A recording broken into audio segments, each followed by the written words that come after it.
Amém. Graças a Deus. Abra sua Bíblia, por favor. Vamos meditar na palavra antes de nos assentarmos à mesa do Senhor, à mesa da comunhão, para cearmos. Esse é um dia tão especial, né?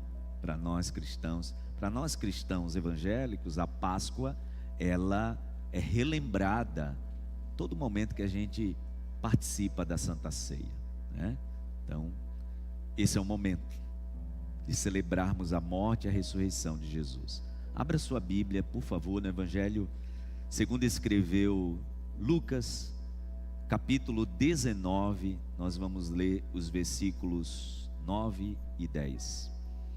Eu quero aproveitar esse momento que oramos, né, pela Tayane, pelo Tiago, pela Thaís e pelo Guilhermo, e dizer que naquele dia muitas outras pessoas foram usadas, né, como instrumentos de Deus, enfermeiras, os intercessores. Orando por vocês, nós estamos orando por todas essas pessoas que foram usadas por Deus para trazer esse milagre na vida da Valentina. Que Deus abençoe todos aqueles que tiveram a participação ativa naquele momento aqui. Glória ao nome do Senhor por suas vidas. Lucas capítulo 19, versículo 9. Diz assim a palavra de Deus: Jesus lhe disse: hoje veio salvação nesta casa, porque este homem também é filho de Abraão, pois o Filho do Homem veio buscar e salvar o que estava perdido. Amém. Podem sentar, por favor.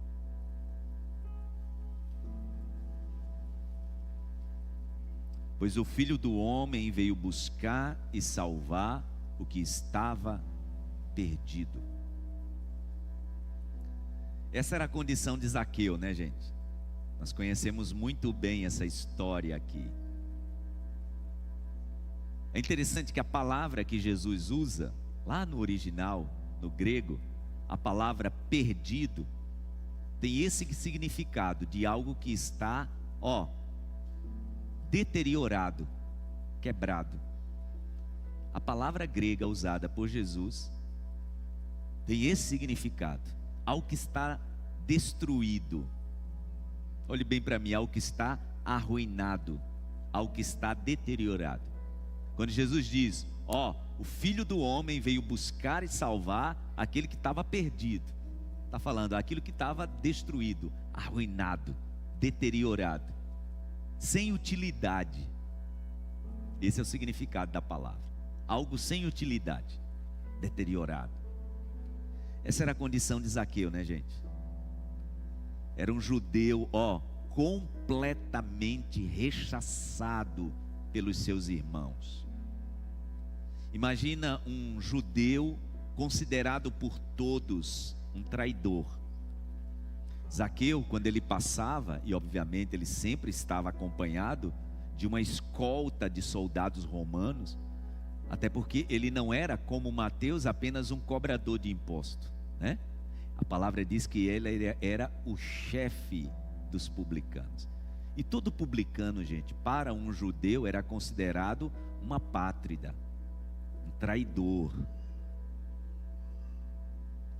Possivelmente quando Zaqueu passava, né, com a sua escolta de soldados romanos, as pessoas cuspiam, que era uma forma, naquela época, né, o povo do Oriente tem essa prática, né, de mostrar repugnância, repulsa para alguém. Passou, cuspiam. Era assim que Zaqueu era visto, um traidor. Ele era aquele que a nação de Israel considerava que tinha se vendido para os romanos para cobrar imposto de Roma. E o pior, né, gente? Todo mundo sabia disso. Zaqueu, ele tinha que alimentar uma rede de corrupção, porque não era apenas o imposto de Roma que ele cobrava. Soldado tinha que pegar a sua parte, centurião tinha que pegar a sua parte. A palavra mostra em alguns momentos, né, até os sacerdotes e líderes religiosos se alimentavam dessa corrupção. Você entende por quê? Que quando Jesus diz para ele, hoje chegou salvação nessa casa, o que é que ele toma como decisão? Vou devolver 4 vezes mais. Por que ele estava dizendo isso? Porque ele estava dizendo o seguinte: uma parte eu já entreguei para Roma, não tem como voltar, mas a parte que eu sei que não era de Roma, eu sei para o bolso de quem foi. Por isso que ele diz, eu quero devolver 4 vezes mais de quem eu roubei. Será que a palavra impactou no coração desse homem? Desse homem que Jesus o considera como um homem perdido. Zaqueu, gente, era uma coisa quebrada. Zaqueu era aquela pessoa que às vezes a gente olha e diz assim, esse aí não tem jeito mais.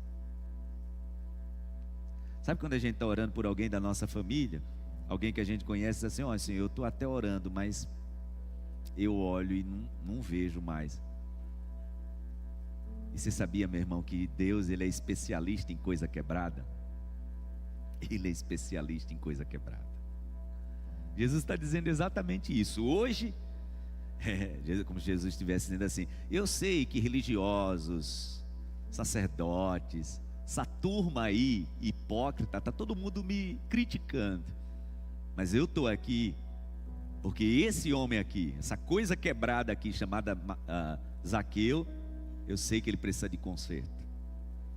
E é curioso, né? Se a gente prestar atenção, Jesus, ele sempre quis estar perto de gente que um dia se quebrou. Porque gente que um dia se quebrou, preste bem atenção no que eu vou lhe dizer, e é sincero, e é sincera, Deus vai querer consertar. O pior problema, gente, é gente que não acha que precisa de conserto. Esses eram os fariseus. Esses eram aqueles que Jesus cita na parábola do bom samaritano, lembra? Quando ele diz que o homem está descendo de Jerusalém para Jericó e no meio do caminho os ladrões, pegam aquele homem, deixam ele quase morto, e aí passa o levita, passa o sacerdote. Esses não achavam que precisavam de conserto, não. Aliás, eles eram hábeis em apontar áreas quebradas na vida dos outros. A bênção do Evangelho é quando você, nós seres humanos, quando eu entendo que uma área da minha vida se quebrou, e eu digo, oh meu Deus, como eu preciso de um conserto. Se a gente colocar a memória, para agir um pouquinho, Jesus, ele contou uma parábola exatamente assim. Jesus traz aquela história, do fariseu e do publicano que chegam no templo para orar, e o fariseu nem se ajoelha. Aliás, a oração dele é obrigado porque eu não sou como esse. Já aquele que sabia que a sua vida tinha sido quebrada e que precisava de conserto, Jesus cita a oração dele, diz que era batendo no peito e dizendo, tenha misericórdia de mim que sou pecador. Aí Jesus pergunta, quem saiu dali justificado? Na verdade a pergunta não é essa, a pergunta é, quem saiu dali consertado? Jesus pergunta, vocês acham quem foi que saiu daquela oração consertado? Coisas quebradas. Quando nós olhamos, irmãos, para as histórias da Bíblia, nós vamos encontrar nos grandes homens e mulheres da Bíblia, grandes. Eu estava preparando essa mensagem, eu pedia que o Espírito Santo pontualmente me mostrasse pessoas que eu pudesse refletir aqui com vocês, que eram coisas quebradas, A primeira que eu citei no culto das 7 da manhã foi Raabe. Lembram de Raabe? Aquela que Deus consertou. Mateus capítulo 1, a palavra fala sobre centenas de nomes da genealogia de Jesus. Centenas de nomes. Só aparecem 5 mulheres. 5 apenas. Na genealogia do mestre, só 5 mulheres. E entre elas está quem? Aquela coisa quebrada que o Senhor consertou. Raabe. Depois leia a história dela. Por quê? Porque Deus é especialista em consertar a coisa quebrada. Deixa eu te dizer uma coisa, eu e você, houve um momento da nossa vida que em algum momento a gente se quebrou, ou que alguém nos quebrou, ou que nós provocamos essa quebra. primeiro exemplo que eu quero trazer de uma coisa quebrada, além de Raabe, né, que eu lembrei de citar, é Moisés. Lembram de Moisés? Grande libertador. Moisés era uma coisa quebrada, gente. A vida o quebrou desde o nascimento. Desde o nascimento, aquele homem foi sendo quebrado pela vida. Imagina uma criança que teve que ser escondida do nascimento até 3 meses. Os pais tiveram que fazer de tudo para ele não chorar. Estava assistindo lá em casa, gente, esse final de semana, assistindo com as crianças, um documentário sobre Moisés. E aí é muito forte aquela cena, né? Em que a mãe de Moisés toma uma decisão desesperadora de colocar Moisés no cesto. Por quê, gente? Porque durante 3 meses a palavra diz que de todas as formas ela tentou esconder, porque havia uma sentença, né? Lembram da história? O faraó tinha declarado que todo menino que nascesse tinha que morrer, tinha que ser jogado no Nilo. Então a mãe de Moisés, no 3º mês, não tendo mais o que fazer, pega a criança, coloca dentro de um cesto e deixa o rio deslizar o seu filho. Imagina um ato desesperador? É encontrado pela filha do faraó. Uma das coisas, gente, que eu observo que quebrou a vida de Moisés é crise de identidade. Se tem um homem na Bíblia que eu considero com mais crise de identidade, é Moisés. Você já parou para pensar que o nome hebraico de Moisés a gente nunca ficou sabendo? Quem deu o nome dele, de Moisés, foi a filha do faraó. O nome original dele a gente só vai saber no céu. Porque Moisés em egípcio é tirado das águas. Foi quando a filha do faraó o viu no cesto, ele no rio, e tirou ele das águas. Colocou o nome dele Moisés, que significa tirado das águas.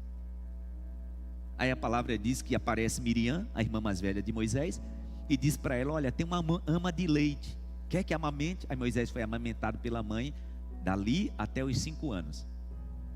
Quando é 5 anos que ele completa, ele é tirado da família e vai morar onde? No palácio.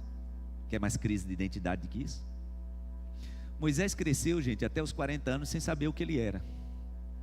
E aí, eu sou daquele povo que sofre ou do povo que faz aquele povo sofrer? Imagina a confusão na cabeça daquele homem. Quando completa 40 anos, ele sai para dar um passeio, vê um homem egípcio maltratando. Aí sim, né? Ele entendia: olha, eu sou daqui, mas não sou daqui. Já passou? Eu sou príncipe, mas não sou príncipe. Eu sou hebreu, mas não moro com eles. Quem mora comigo maltrata aqueles que eu sou. Aí essa confusão mental faz esse homem fazer o que, gente? Num ato de impulso, vai lá e mata o egípcio. Ou seja, a vida que quebrou Moisés desde a mais tenra idade, vai o quebrando cada vez mais, né? Agora ele é um assassino. E não só um assassino, a palavra diz que ele oculta o corpo, né? Ele agora tem 2 crimes, como a gente costuma dizer, nas costas.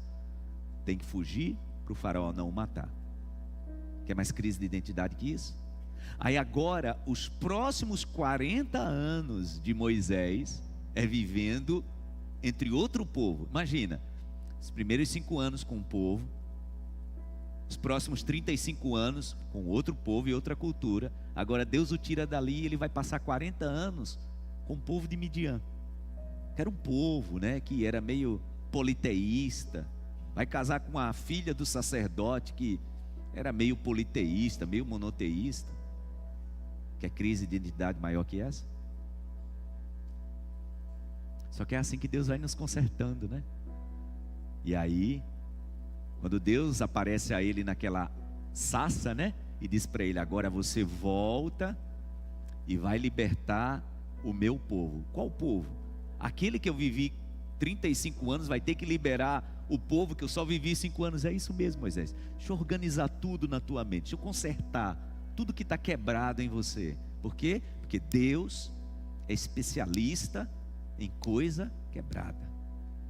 Aí esse Moisés é aquele que a Bíblia chama de o homem mais manso da terra. Gente, como isso é possível? Um homem tão impulsivo, um homem que chega a assassinar alguém a sangue frio, só Deus que conserta coisa quebrada. Eu não sei o que já se quebrou dentro de você, mas dentro de mim muita coisa já se quebrou e só foi Deus que consertou. Porque, gente, deixa eu dizer um negócio para você, olhe bem para mim. Quando algo quebra dentro de nós, a gente perde o rumo, como o Zaqueu perdeu. Quando Jesus diz naquela mesa, olha, hoje chegou salvação nessa casa. Quando ele diz assim, porque esse aqui, ó, que vocês não consideram filho de Abraão, ele também é filho de Abraão. É tipo assim, no julgamento de vocês, esse aqui não merece sentar à mesa com Abraão. Mas do mesmo jeito que ele se quebrou, vocês também em algum momento se quebraram. Mas eu vim consertar o que se quebrou na vida dele. Assim Deus te diz nessa manhã, Ele vai consertar coisas na tua vida. Quantas coisas, irmãos, se quebram dentro da nossa alma. Quantas coisas se quebram no casamento, né? Deus é aquele que conserta coisas que se quebraram no casamento. Quantas coisas que se quebram na relação de pai com filho, mãe com filho, com filha. Deus é aquele que conserta. Porque Ele conserta tudo. Diga graças a Deus, Ele conserta tudo. Nessa manhã de Santa Ceia, onde você vai sentar à mesa do Senhor, para ter comunhão com o Senhor, com o Espírito Santo e com seus irmãos, aí no teu lugar, diga isso para o Senhor, meu Deus, há coisas no meu coração que precisam ser consertadas. Inclusive você, que até a tua fé foi abalada por coisas que se quebraram dentro de você. Peça isso ao Senhor nessa manhã, meu Deus, conserta o meu coração, conserta a minha fé. O segundo exemplo que eu quero trazer bem rapidamente é Davi. Davi é outro, gente, cheio de crise de identidade, né? Era aquele menino que nem o pai considerava ele como alguém possível. Já imaginou? Você viver numa família que nem teu pai te considera como alguém possível para nada? Porque a palavra diz que quando Samuel vai buscar um dos filhos de Davi para ser ungido como rei, Samuel pede a Jessé, olha, traga aqui teus filhos, porque Deus disse que um dos teus filhos vai ser ungido com óleo hoje. Aí a palavra diz que Jessé coloca 7 filhos na frente de Samuel, 7. Samuel vai tentando ungir um, Deus diz não. Samuel vai tentando ungir outro, Deus diz não. O outro não. Tem hora que Deus diz, Samuel, para, você está olhando demais para a aparência. Eu olho para o coração, não olha para a aparência não. Samuel então pergunta, ô Jessé, tem mais alguém? Gente, por que Davi não tinha sido chamado? A resposta daquele homem diz muito, né? Ele diz assim, tem um mais novo, mas ele está lá cuidando das ovelhas. Era tipo assim, né? Se não foram esses aqui, imagina aquele lá. Essa resposta de Jessé, alguns rabinos chegam a conjecturar, está na Bíblia não, tá gente? Mas chegam a conjecturar de que Davi não fosse filho legítimo. O tratamento que Eliabe deu a ele, né? Chamando ele de presunçoso. Tem crise de identidade maior que essa? De você não conseguir ver a sua família sentindo você sendo parte? Tem coisa mais difícil para quebrar os nossos sentimentos do que isso? Você olhar para a sua família e dizer, oh meu Deus, nem a minha família. Davi teve que conviver com isso. Será que quebra? Será que isso quebra o coração? Davi teve que conviver com isso. Aí a palavra diz que ele é ungido, 16, 17 anos. E agora ele tem que fazer o quê? Fugir. Por quê? Porque o seu líder, o líder da sua nação, o rei que ele tinha servido, tocando harpa para ele se acalmar, agora queria matá-lo.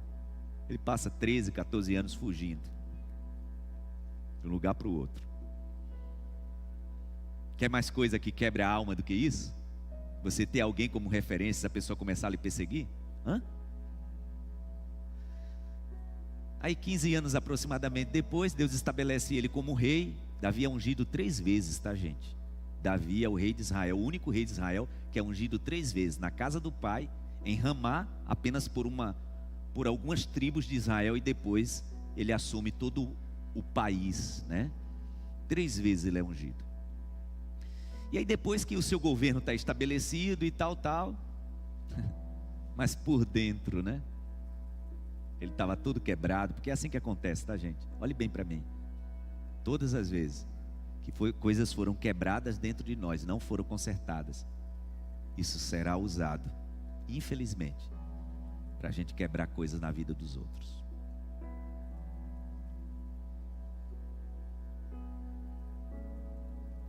Todas as vezes que coisas foram quebradas dentro de nós e não foram consertadas, isso será usado, infelizmente, para quebrar alguma coisa na vida de alguém. Foi o que aconteceu com Davi. Rei, governo total. A palavra diz que Deus tinha trazido paz sobre quase todo o reino. Davi estava lutando apenas algumas últimas batalhas que ele nem quis ir, né? Não quero me delongar na história. Mas aí o que ele faz? Olha para a mulher de seu melhor amigo, a cobiça, mete adultério com ela para consertar a situação, planeja um assassinato. Meu Deus, nós estamos falando do homem que foi considerado um homem segundo o coração de Deus. Mas como tinha tanta coisa quebrada no coração de Davi que precisava ser consertada, Deus precisava consertar algumas coisas ainda dentro dele, né? Você conhece a história, né? Planeja a morte de um dos seus melhores soldados e amigo. Tudo que estava um pouco quebrado dentro de Davi, né, gente? O que é que acontece? Tudo desfacela. Lembra a palavra que eu usei? No original grego, a palavra que Jesus utilizou, o que estava perdido é o quê? O que está deteriorado, arruinado, destruído, está sem utilidade. Agora, quando Davi tem essa atitude, tudo nele se quebra. E o que aconteceu?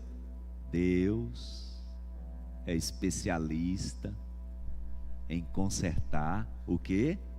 Coisa quebrada. Você já leu o Salmo 51? Depois leia o Salmo 51. O Salmo 51, gente, é o salmista Davi pedindo: Senhor, conserte.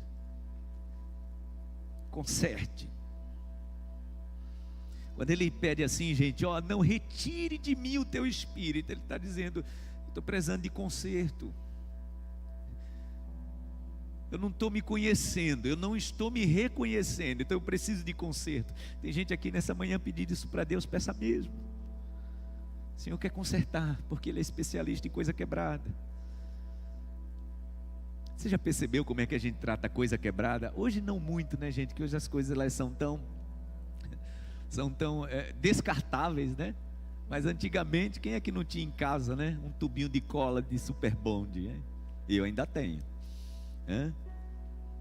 Você tem em casa o Super Bond, quando ali quebra a asazinha da xícara, né? Um pedaço do prato, você vai lá e cola, né?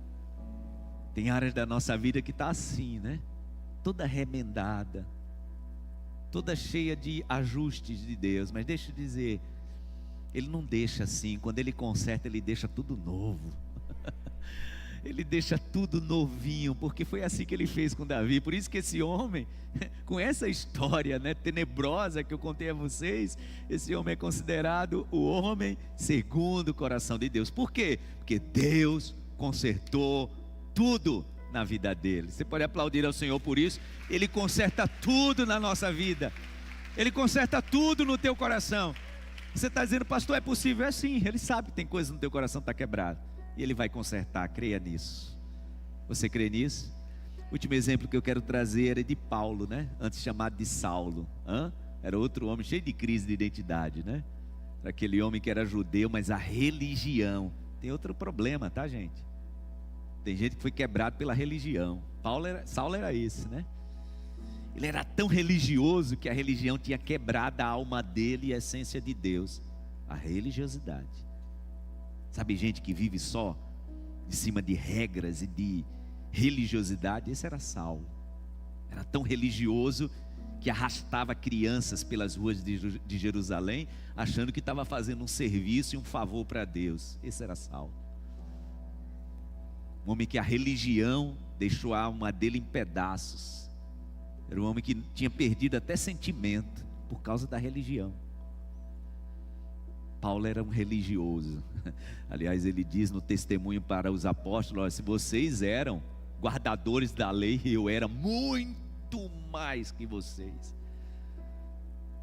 Porque eu, da tribo de Benjamim, fariseu, filho de fariseu, esse era Saulo, religioso, até o tutano. Quantas pessoas, irmãos, que a religião te quebrou, até porque você foi buscar resposta de Deus na religião, mas nesse lugar, mas infelizmente, irmãos, a religião ela é feita de gente imperfeita. Por isso que a gente precisa ser consertado por Deus nele, e não na religiosidade. Quem está entendendo o que eu estou dizendo? A religião não conserta ninguém, só Deus conserta. Guarde isso, religião não conserta ninguém, só Deus conserta. Religião pode até quebrar algumas coisas dentro de nós. Mas Saulo foi aquele que Jesus o encontra, né? No caminho de Damasco, e diz para ele: opa, mudou tudo, viu, camarada? Antes você perseguia, agora você vai ser perseguido. Antes você arrastava as pessoas, agora você que vai ser arrastado. E vai ser duro para você, se você quiser resistir a isso.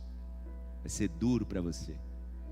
E é naquele lugar então que Deus conserta a vida daquele homem. Aquele homem que se tornou um homem que sofreu tanto. Por quê? Porque pediu e permitiu que o Senhor consertasse coisas no seu coração. Amém? Vamos orar e vamos cear. Segure na sua mão o corpo de Cristo. Pode ficar como você está, enquanto você pode ficar sentado, pode ficar sentada, por favor. Segure o corpo de Cristo, enquanto nos preparamos para esse momento, no nome de Jesus.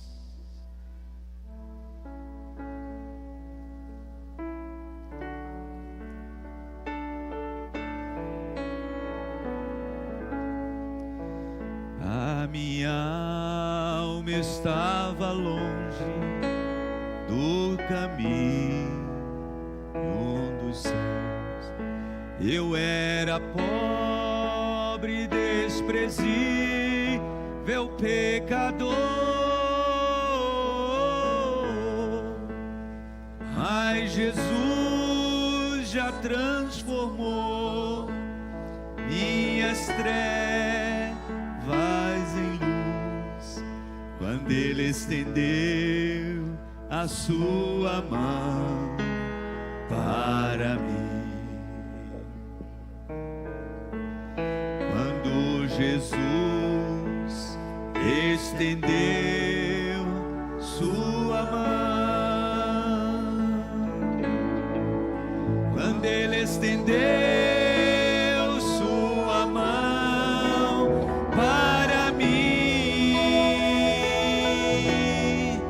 eu era pobre e perdido, sem Deus, sem Jesus, quando Ele estendeu a sua mão para mim. Você pode aplaudir ao Senhor bem forte. Agora me regozijo desde que eu aceitei, e na tempestade eu posso sossegar, pois com Ele estou liberto do perigo e do mal, quando Ele estendeu a sua mão para mim. Fique em pé no seu lugar e declare isso. Quando Jesus estendeu sua mão, diga isso. Quando Ele estendeu sua mão para mim, era o que eu era, Jesus me consertou. Diga isso. Sem Deus, sem Jesus,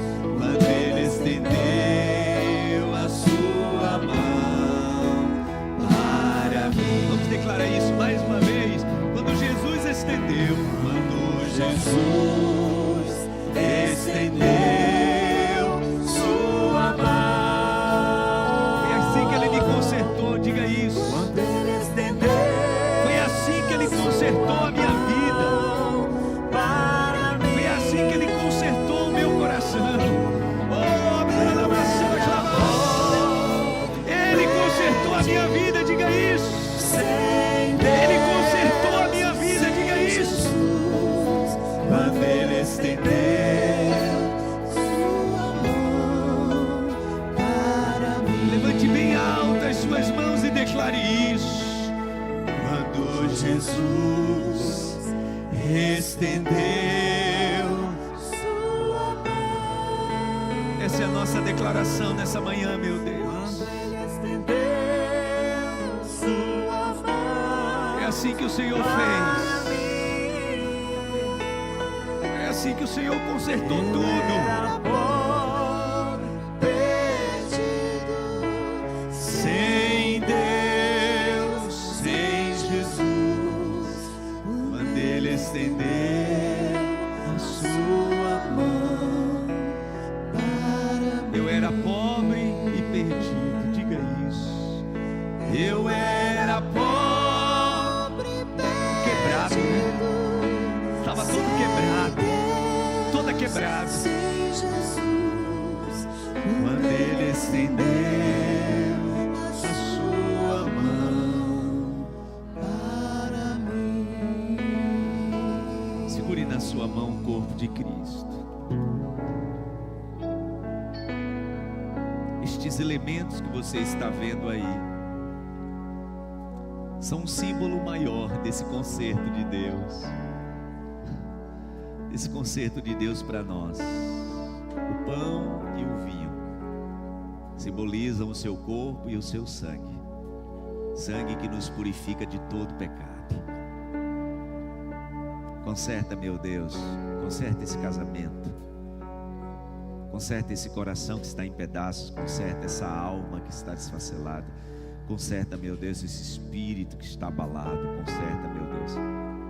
Só o Senhor é quem pode nos consertar. Conserta nessa manhã. Que essa manhã seja uma manhã de conserto. Em nome de Jesus. Porque eu recebi do Senhor o que também vos entreguei.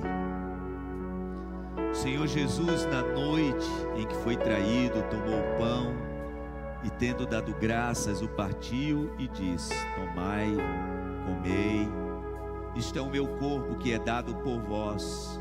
Façam isso todas as vezes em memória de mim.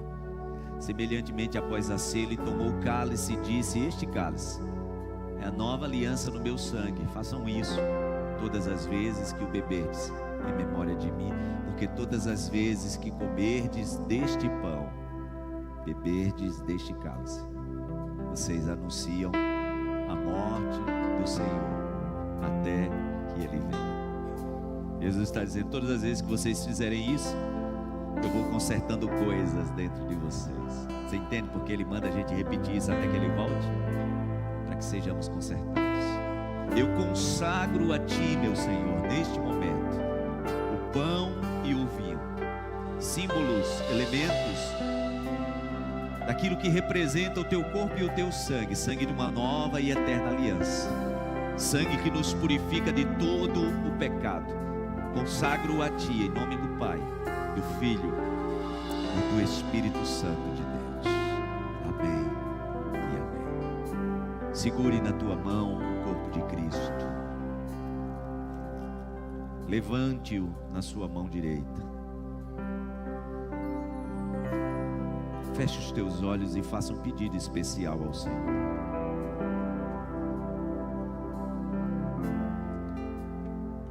Peça ao Senhor algo que você entenda que só Ele pode fazer. Só Ele que pode consertar. Só Ele que pode consertar.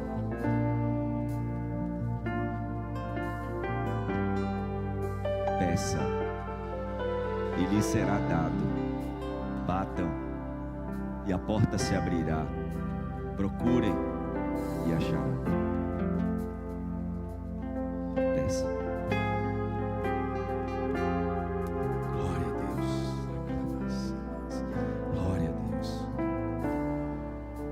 Assim, com a tua mão levantada, diga assim comigo: obrigado, meu Deus, porque Jesus Cristo veio na minha vida e consertou tudo, e vai consertar mais. Amém. Comamos o corpo de Cristo.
Bendito é o nome do Senhor.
consertou a tua vida. Obrigado, meu Deus. Mas eu venci. Quem te encontrar amanhã já vai ser diferente, porque o Senhor consertou. Quem te encontrar daqui a um ano já vai ser diferente, porque Ele consertou.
Especialista nisso. Não tem nada quebrado em você que o Senhor não conserta. Ele vai consertar. Já começou e vai continuar. Amém? Vá para casa com essa palavra no teu coração. Tem essa oração sincera dizendo: Senhor, conserte, porque eu estou precisando de conserto. Em nome de Jesus. Vamos para casa em paz. Levante as mãos para os céus. Obrigado, meu Deus. Te agradeço pelo privilégio que temos de um tempo tão precioso, sentados à mesa do Senhor, à mesa do amor, recebendo do Teu Espírito Santo esse renovo.